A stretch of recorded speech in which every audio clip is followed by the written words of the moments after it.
하나님께서 우리에게 주시는 말씀 사무엘상 19장입니다. 사무엘상 19장 1절부터 10절입니다.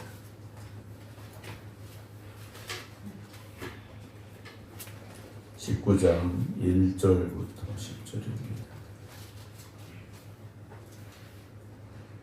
사울이 그의 아들 요나단과 그의 모든 신하에게 다윗을 죽이라 말하였더니 사울의 아들 요나단이 다윗을 심히 좋아하므로 그가 다윗에게 말하여 이르되 내 아버지 사울이 너를 죽이기를 꾀하시느니라. 그러므로 이제 청하노니 아침에 조심하여 은밀한 곳에 숨어 있으라. 내가 나가서 네가 있는 들에서 내 아버지 곁에 서서 네 일을 내 아버지와 말하다가 무엇을 보면 네게 알려주리라 하고 요나단이 그의 아버지 사울에게 다윗을 칭찬하여 이르되 원하건대 왕은 신하 다윗에게 범죄하지 마옵소서. 그는 왕께 득죄하지 아니하였고 그가 왕께 행한 일은 심히 선함이니이다. 그가 자기 생명을 아끼지 아니하고 블레셋 사람을 죽였고 여호와께서는 온 이스라엘을 위하여 큰 구원을 이루셨으므로 왕이 이를 보고 기뻐하셨거늘 어찌 까닭없이 다윗을 죽여 무죄한 피를 흘려 범죄하려 하시나이까. 사울이 요나단의 말을 듣고 맹세하되 여호와께서 살아계심을 두고 맹세하거니와 그가 죽임을 당하지 아니하리라. 요나단이 다윗을 불러 그 모든 일을 그에게 알리고 요나단이 그를 사울에게로 인도하니 그가 사울 앞에 전과 같이 있었더라.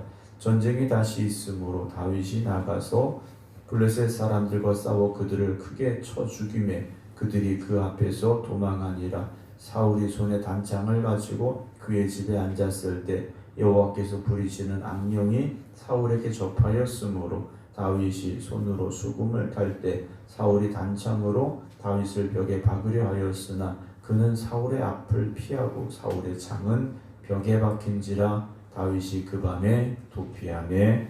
아멘. 할렐루야. 오늘도 주님의 거룩한 날, 복된 날 이 새벽 주님 앞에 기도드리는 우리 모든 성도 여러분들에게 하나님의 큰 은혜와 또한 축복이 임하시길 주님의 이름으로 축원합니다. 함께 온라인으로 예배드리고 계신 강영순 권사님, 정옥봉 권사님, 박경원 집사님, 김미화 권사님, 박성준 집사님, 김경호 장로님, 김성자 권사님, 김효 권사님, 이미경 권사님 주님의 이름으로 축복합니다. 제 뒤편에 화려한 장식이 좀 붙었네요. 오늘부터 유초등부 예배를 시작합니다. 유초등부 위해서 기도해 주시고요. 관심 가져주시기를 부탁을 드립니다. 우리는 항상 내가 있는 그 자리에서 누군가에게 어떤 영향이든지 끼치게 돼 있습니다. 내가 어떤 지도자, 리더일 때도 있고 또는 그렇지 않고 그 모임에 속한 어떤 사람일 수도 있지만 내가 있는 자리에서 내가 하는 말이나 행동, 어떤 표정, 어떤 생각들이 그곳에 있는 사람들에게 영향력을 끼치게 돼 있다라는 거죠. 내가 원하든 원하지 않든 영향을 주게 돼 있다라는 겁니다. 가능하다면 우리가 있는 그곳에서 누군가에게 선한 영향력을, 좋은 영향을 끼칠 수 있는 그런 삶이 되어져야 하지 않겠습니까?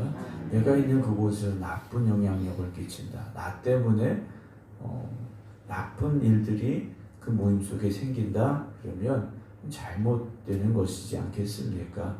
늘 깨어 기도하며 성령 충만한 삶을 살아가셔서 우리 믿음의 사람들로서 내가 있는 그곳에서 누구에게든지 항상 선한 영향력을 끼칠 수 있는 그런 삶이 되기를 먼저 주님의 이름으로 부탁을 드립니다. 왜냐하면 사울이 왕이었지 않습니까? 사울은 어쨌든 왕이었습니다. 그러면 왕으로서 왕답게 살아가는 모습을 보여주어야 맞죠. 왕으로서 왕답게 살아야 됩니다. 그런데 그가 하는 생각이나 말이나 행동을 보면 이미 그는 왕이 아닌 것 같다라는 생각을 우리가 가질 수밖에 없습니다. 오늘 1절은 사울이 그의 아들 요나단과 그의 모든 신하에게 다윗을 죽여라 라고 명령을 내린 사건으로 시작을 하고 있습니다. 사울이 다윗을 죽이려 했는데 하나님께서 다윗을 지켜주셔서 죽일 수 없었고, 그리고 사위가 됐지 않습니까?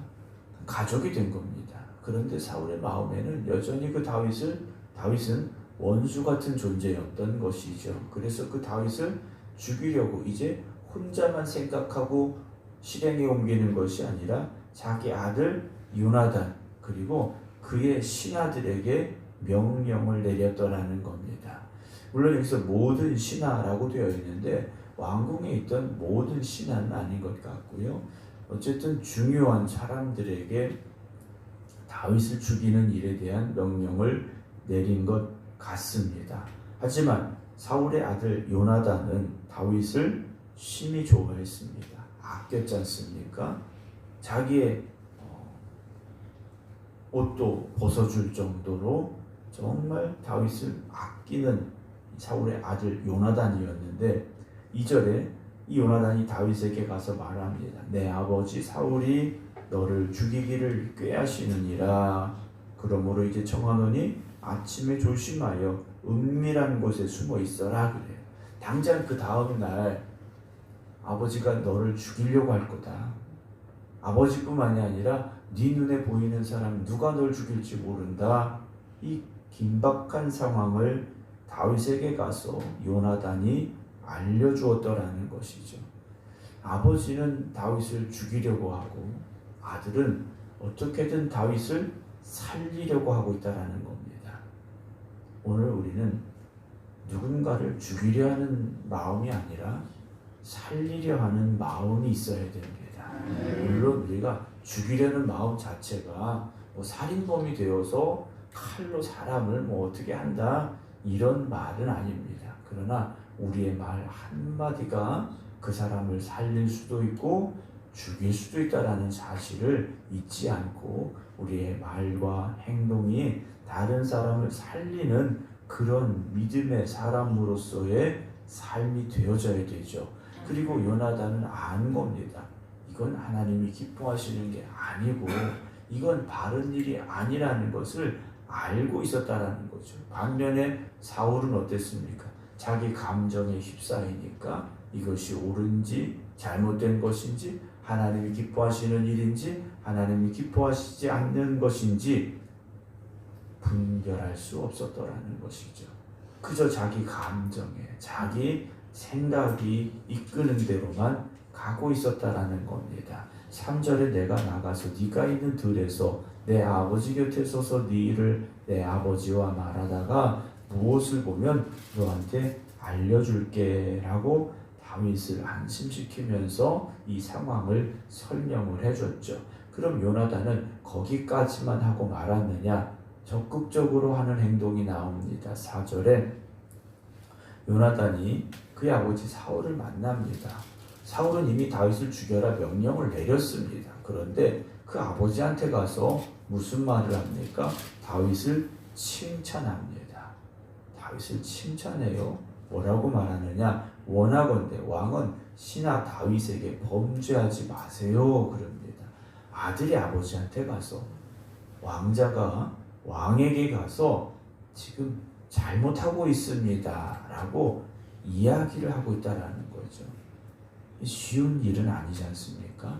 그런데 요나단은요 옳은 일에 있어서는 목숨을 걸고 있다라고 우리가 볼 수 있습니다.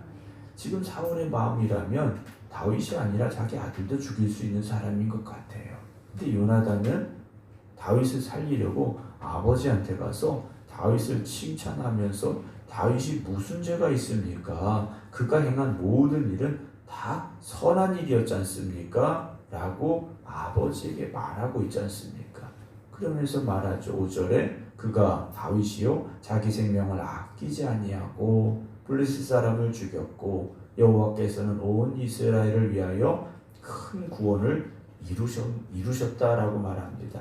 그러니까 하나님께서는요 다윗을 통해서 이스라엘의 구원을 이루어 주셨다. 다윗은 하나님이 쓰시는 사람이다 라고 말하고 있다라는 거죠. 그러니까 요나단의 눈에는요 제대로 보이고 있다라는 겁니다. 똑같은 것을 보면서 아버지 사울의 생각과 아들 요나단의 생각이 다르고 있지 않습니까? 우리가 어떤 상황 속에서 무슨 일을 보든지 하나님께서 어떻게 일하시는가를 먼저 생각하고 고백할 수 있기를 원합니다. 그래서 요나단이 말하죠. 아버지도 이를 보고 기뻐하셨지 않습니까? 그래요. 그런데 어찌 까닭 없이 다윗을 죽여 무죄한 피를 흘려 범죄하려고 하십니까? 아버지, 이건 죄입니다. 아버지, 이렇게 하면 안 됩니다. 라고 단호하게 말하고 있다는 거죠. 6절, 사울이 요나단의 말을 듣고 맹세합니다. 여호와께서 살아계심을 두고 맹세하거니와 그가 죽임을 당하지 아니하리라 라고 맹세를 하죠. 하나님께서 살아계심을 두고 맹세합니다. 그럼 이 맹세는요, 지켜야 되지 않습니까? 맹세는 지켜야 돼요. 약속은 깨라고 있는 게 아니라 지켜야 되기 때문에 약속이지 않습니까? 우리가 하나님과의 약속이든 사람과의 약속이든 약속을 지키는 그런 신실한 모습으로 살아가야 되는데요. 사울은 분명히 죽이지 않겠다라고 말합니다. 물론 사울이 아무리 죽이려 해도 하나님이 다윗을 지켜주고 계심을 우리는 알고 있지 않습니까? 그렇다면 우리가 다윗의 입장에서 생각해 본다면 사울이 나를 죽이려 해도 사울과 같이 우리를 죽이려 하는, 우리를 힘들게 하고 고통스럽게 하는 세상에 어떤 일들이 있다 할지라도 여러분, 여호와는 나의 목자가 되심을 믿음으로 말미암아 사망의 음침한 골짜기를 갈지라도 여러분 담대한 믿음으로 살아가시고 그 마음의 평안함을 잃지 마시기 바랍니다. 근데 우리가 살아가다 보면요, 목자 되신 하나님은 안 보이고 사망의 음침한 골짜기만 보입니다. 그래서 그 골짜기 때문에 두려워하고 걱정하고 염려하게 되더라는 거죠. 그러나 오늘도 하나님은 우리의 목자가 되십니다. 세상의 것들 바라보지 마시고 사망의 음침한 골짜기를 바라보지 마시고 하나님만 바라볼 수 있는 여러분들이 되어지시기 바랍니다. 이렇게 일이 끝나면 좋은데 8절, 전쟁이 다시 있으므로 다윗이 나가서 블레셋 사람들과 역시 전쟁을 하죠. 다윗이 가는 전쟁 하나님이 함께 하시지 않습니까? 그들을 크게 쳐 죽이며 그들이 그 앞에서 도망을 하게 되죠. 이렇게 전쟁의 승리를 또 다윗이 거두었는데 사울은 어떻게 하고 있느냐? 9절, 사울이 손에 단창을 가지고 그의 집에 앉았을 때, 자, 집입니다. 가장 평안해야 될 곳이고 안전해야 될 곳입니다. 물론 왕궁이겠죠. 그런데 사울의 손에 들려있는 것은 무엇입니까? 단창을 들고 있었다라는 겁니다. 무기를 들고 있었다라는 거죠. 뭐 하려고요? 다윗을 죽이려고. 하나님 앞에 분명히 맹세는 했는데 손에 들려있는 건 단창이었다라는 거지 않습니까? 여러분, 내 손에 무엇이 들려있는가? 내 입에 어떤 말이 담겨져 있는가? 여러분, 항상 우리가 조심스럽게 생각해 봐야 됩니다. 내 자신을 돌아볼 수 있어야 됩니다. 사울이 손에 단창을 가지고 집에 앉았는데 여호와께서 부리시는 악령이 사울에게 접하였으므로 어떤 일이 일어날 이미 환경이 조성이 됐고 그 환경 속에서 악한 영이 사울을 주장을 하게 되죠. 그랬더니 다윗이 손으로 수금을 탈 때 다윗은 뭐하고 있습니까? 찬송 부르고 있는 겁니다. 찬송 부르고 있는데 10절, 사울이 단창으로 다윗을 벽에 박으려 하였으나 얼마나 또 강력하게 이 창을 던졌겠습니까? 그는 사울의 앞을 피하고 사울의 창은 벽에 박혔다라고 지난번에 똑같은 상황이 다시 반복되고 있음을 보게 됩니다. 사랑하는 성도 여러분, 우리가 살아가면서 우리 늘 생각해요. 사울 같은 사람 되지 말아야 되겠다. 다윗 같은 사람이 되어야 되겠다 라고 생각은 하지만 우리도 모르는 사이에 사울과 같은 사람이 되어지고 있을 수도 있습니다. 늘 우리가 깨어 기도하지 않고 정말 하나님이 나와 함께 하심을 사모하지 않으면 우리도 어느 틈엔가 사울처럼 변해가고 있을지도 모릅니다. 오늘도 깨어 기도하시는 여러분들이 하나님 주시는 귀한 은혜 가운데서 하나님 주시는 마음을 가지고 하나님의 성품을 닮아갈 수 있는 하나님의 자녀들 되시기를 주님의 이름으로 축원합니다. 기도하겠습니다. 생명 되신 하나님 감사합니다. 오늘도 이 새벽에 저희들이 깨어 주님 앞에 나올 수 있었던 것 하나님의 은혜임을 고백합니다.